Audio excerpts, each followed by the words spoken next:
It is live, yeah.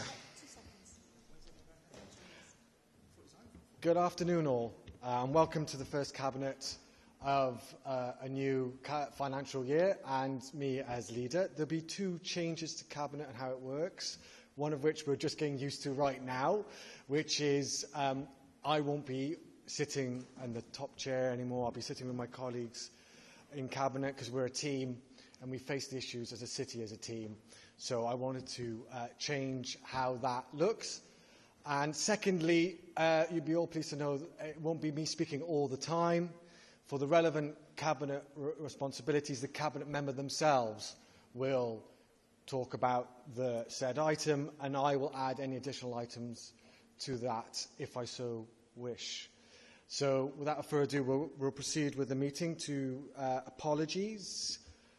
Any apologies? Councillor Forsey and no one else, I am informed. Item 2, any declarations of interest?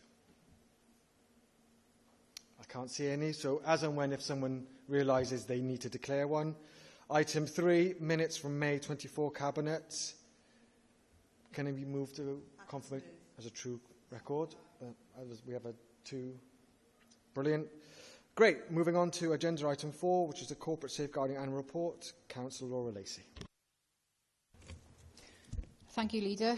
So safeguarding report first. So safeguarding is everybody's business. In Newport City Council, we are committed to ensuring that safeguarding is on everyone's radar and that the staff and volunteers know and understand the importance of keeping children and adults who are at risk or maybe at risk safe. The annual safeguarding report demonstrates how Newport City Council has met its obligations towards safeguarding. This is the 7th annual report highlighting the corporate safeguarding and Newport City Council's commitment to keeping children and adults at risk as safe as possible. The report evidences what Newport City Council are doing to ensure that all staff know and understand how to identify and report safeguarding concerns they may have. The corporate safeguarding policy covers all functions and services of the Council and applies to all Council employees, elected members, foster carers, individuals undertaking work placement, volunteers and anyone carrying out work on behalf of the Council, including independent contractors. The report documents mandatory training compliance and looks objectively at how to improve reporting data. The report evidences how safeguarding is taken into consideration in every service area, and a safeguarding self-assessment is undertaken by service areas annually so directorates are clear about the knowledge and awareness of safeguarding and can work with help to make improvements and build on confidence where necessary.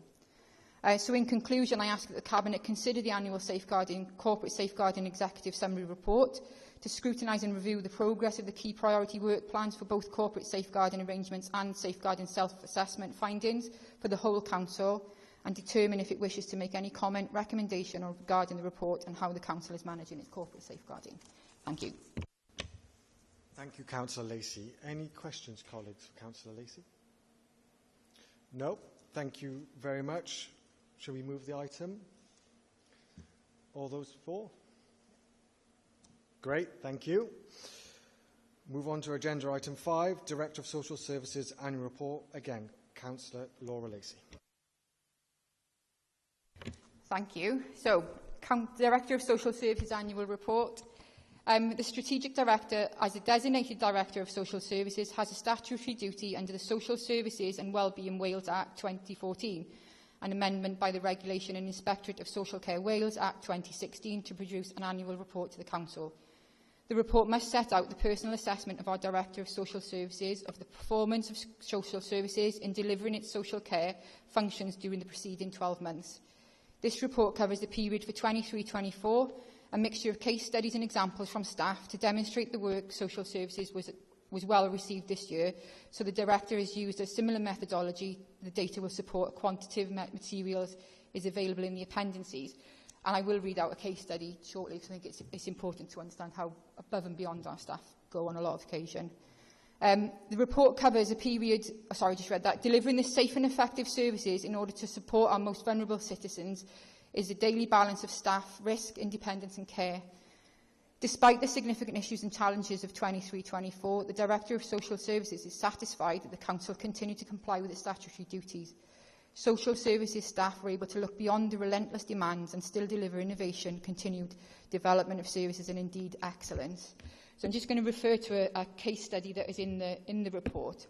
And this is case study number 23, which is about creating a safe area in the garden. So this grant was for a 4-year-old boy with autism and picker. L requires full support and can display challenging behaviour. He is pre-verbal and has no emotional regulation skills. His condition, picker, is a mental health condition involving the compulsive swallowing of non-food items. This includes stones, plants, animal faeces and so on. Newport City Council provided a safe and enclosed external area with safety surfacing and no footholds to prevent climbing. The applicants provided excellent feedback explaining that they were extremely happy with the contractor and the service provided. They expressed their thanks in making the caring role easier and improving our safety. The contractor went above and beyond by fitting feather edging on both sides of the fence, free of charge, to improve the appearance. And I think it just, makes a point that sometimes these little things make such a big difference to our people who've got really challenging lives anyway. So to continue.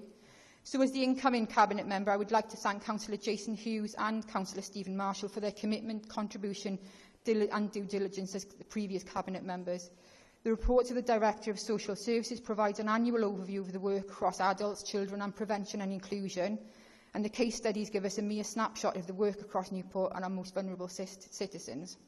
The depth and range of the work is extraordinary. Understanding the impact of our services is crucial, and the stories have breathed life into the data. It's pleasing that despite the challenges and pressures of our staff, we'll be able to deliver excellence and maintain commitment and enthusiasm. We have over 1,000 staff in social services, and their dedicated work underpins the care and support for our citizens. It's a privilege to take forward the social services. With the staff, I welcome the opportunity to learn and support for the coming year. So again, in conclusion, the statutory annual report reflects the Director's personal assessment of the performance of social services and is therefore being presented to Cabinet for information purposes and not for amendment. I therefore ask Cabinet to consider and note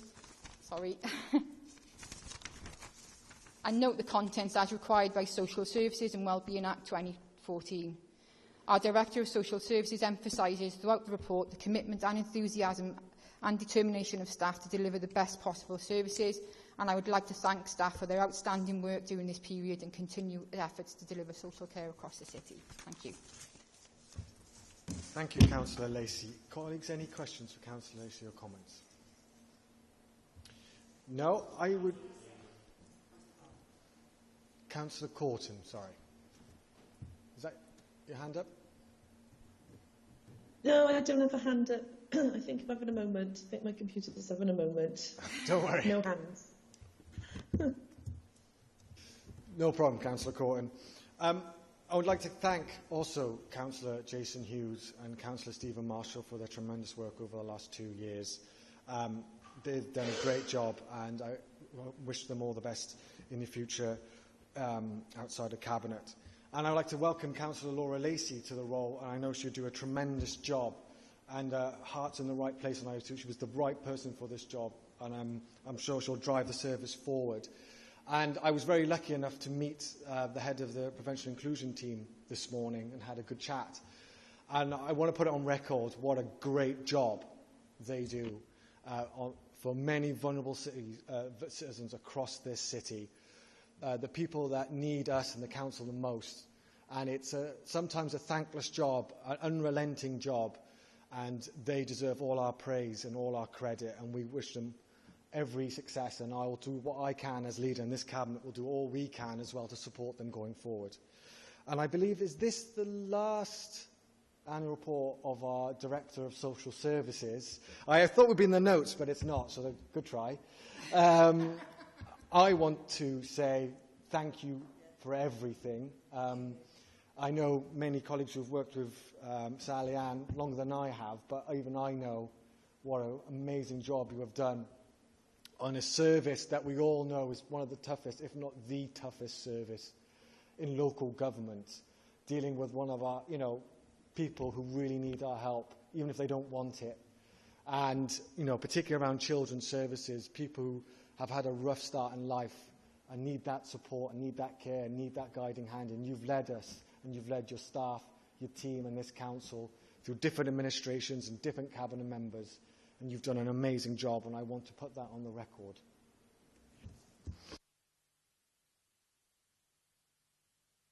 do you want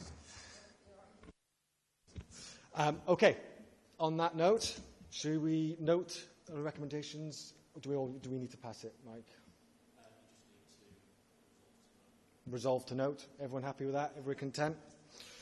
Great, thank you. Agenda item 6, Treasury Management Outturn Report, and that is under my portfolio.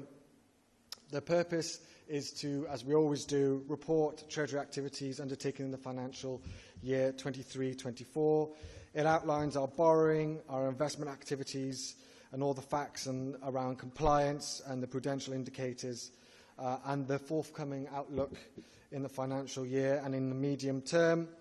It already report considers Governance Audit Committee and who've provided no comments on the agenda item, and will go to full council for approval going forward anyway.